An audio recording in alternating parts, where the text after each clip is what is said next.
Hey everybody, great to have you back here in the fish tank. Now today we're going to go through the latest financial details for Beta Dwarfs and Minion Masters. Now to bring you up to speed, the game they've said is no longer in active development, which means no new content, so no new cards, skins, stuff like that. But the devs have said that the game will continue as long as it covers its costs. So they could have shut it down, they didn't, so that's a good thumbs up for them. And that's been going on for a while now. So one thing they've done, which is really nice, is they've been really transparent with the financials. So what their costs are, what their income is, and basically with the state of the game, the health of the game when it comes to the financials. So we're going to go through the spreadsheet and have a look at the latest data for that.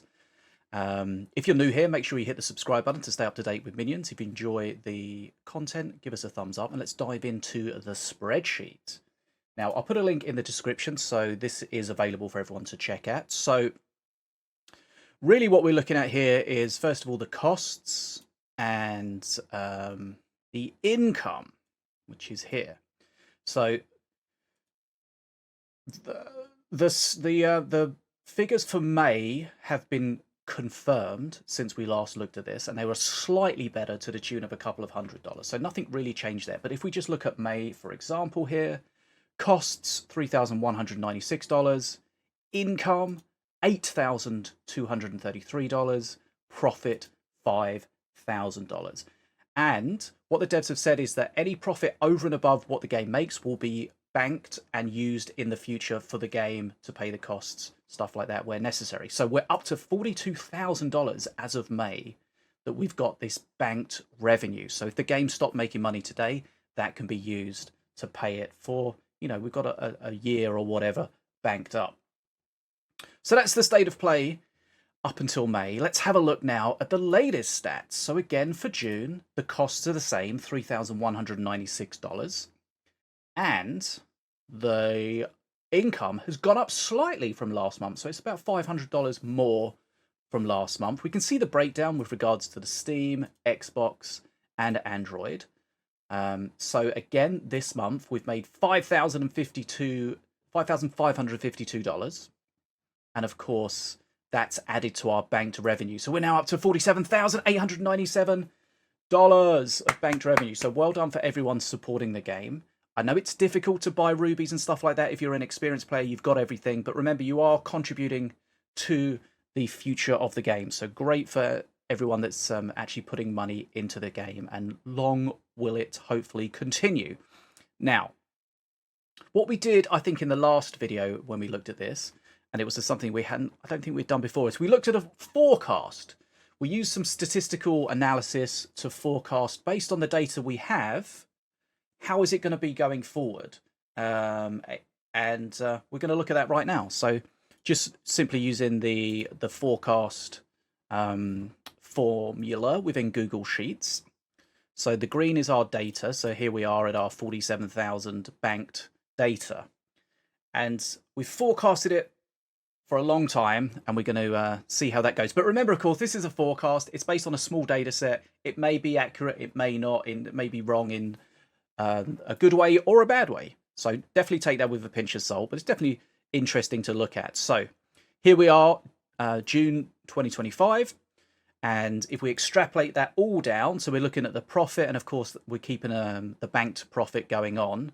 We go all the way down, and now when we looked at it last month, in August of 2028, it estimated that that would be the point of break even. So that's where the monthly costs and the monthly income is the same, zero profit, and at that point we would start dipping into the banked revenue.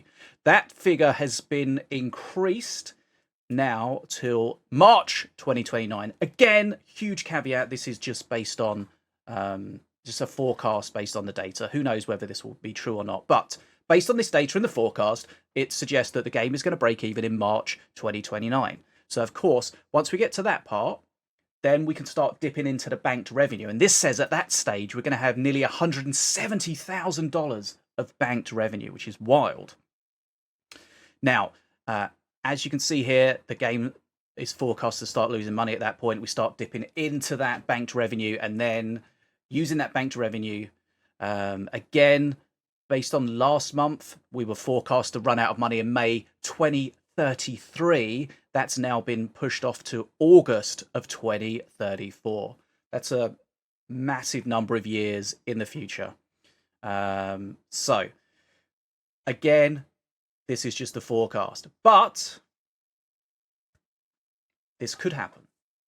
This is based on the figures, but we don't know what's going to happen. But the game is healthy. That's the thing that we need to take away from this. The game is in a healthy financial state. It's not healthy enough to really think about hiring devs or stuff like that. But there is banked revenue. Of course, there might become a point where the devs are like, wow, this game really is banking up quite a lot of revenue. What should we do with that? And they might consider using some of that to maybe make a little bit of new content, maybe add some new features to the game, maybe. Right, okay, so that's the first thing I wanted to cover. The second thing is people always ask how many people are playing the game, and it's really something that the devs have not really been transparent with at all. And we've never really got an answer as to A, how many people are playing the game, and B, what is like the percentage between Steam, Xbox, and mobile from a population point of view. So we're going to actually see if we can answer that question a little bit here. Now, you can go to the Steam stats website, I think this is, but this will tell you not overall players, but this will tell you concurrent players. So, for example, here this is saying 352 people were playing as of an hour ago, 24-hour peak 409, all-time peak 10,160. And of course, that's concurrent players. And you can see the historic stats, which, you know, we're not surprised with the state of the game that it has been dropping, but very, very slowly, sort of as an average. But what can we do with regards to trying to figure out how many people are playing the game? Well, I had an actual, maybe a good idea. So if you're aware, the matchmaking within the game is based on ELO, which is unfortunately hidden, but there is an external website that one of the devs, FDM, old dev, put together where you can actually look up your ELO. And I thought, well, actually, we can query that for everyone's ELO, and then we can do a little bit of playing around with those stats, and we can look at if people's ELO is changing, then we can assume that that's an active player, and therefore we can get a list of the number of active players. Now, this is only going to take into account players that are active in ranked modes. So if people are only playing Adventure, only playing Draft, only playing Mayhem, only doing friendlies against other players, then this won't take into account that. So me and my good friend ChatGPT put together a system where we query this massive amount of ELO data. And at the moment, there's 750,000-ish players in that ELO data. That's not even the number of the most players that have ever played the game. That's millions. This is, I think, the number of players that have played since the ELO system was introduced. So we have this massive data set. We compare it to the previous data set to see how many active players are. So that's just giving you a quick idea of how it works.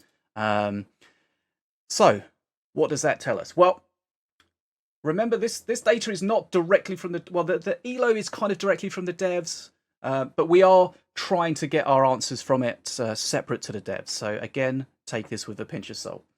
Now, I put together this little page here.